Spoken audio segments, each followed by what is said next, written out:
పెద్దపల్లి రాజన్న రాసిన ప్రజాక్షరం తీసుకుందాం ఒకసారి.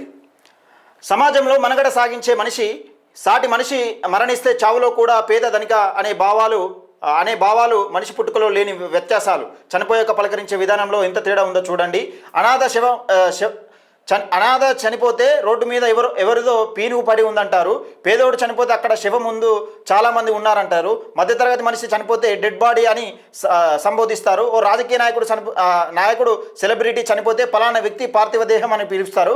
ఏదైనా ప్రముఖ వ్యాపారవేత్త కానీ రాజకీయ కురువృద్ధుడుగా మరణిస్తే భౌతిక కాయమని చెప్పుకొస్తారు. చనిపోయిన మనిషి ఇన్ని పేర్లతో పిలుస్తుంటే చావులో కూడా ఇంత వైషమ్యాల అని ఆశ్చర్యం వేస్తుంది. ఏ మనిషి చనిపోయినా అందరినీ తీసుకుపోయేది గదే శ్మశాన వాటికకు. బండెడు కట్టెల్లో కాలి బూడిదయ్యే మానవ శరీరానికి ఎన్ని వెక్కిరింపులు పలకరింపులో, ఎన్ని రంగుల పుష్పగుచ్చాలో, ఎంత హంగు ఆర్భాటాల మధ్య అంత్యక్రియలో అని పెద్దపల్లి రాజన్న రాసిండు చావు గురించి. అంటే ఏదైనా కానీ డబ్బుతోనే మూడున్నది అనే విధంగా నిజంగా డబ్బుతోనే మూడున్నది. మరి డబ్బులు ఉన్నోడు చనిపోతే ఒక రకంగా పిలుస్తారు, డబ్బులు లేనోడు చనిపోతే ఒక రకంగా పిలుస్తారు. అదే సపోజ్కు ఒక పెద్ద మనిషి చనిపోయాడు, ఆ పెద్ద మనిషి పేరు మల్లయ్య అనుకో, డబ్బున్నోడు అయితే మరే మల్లనే చనిపోయినరా అంటాడు.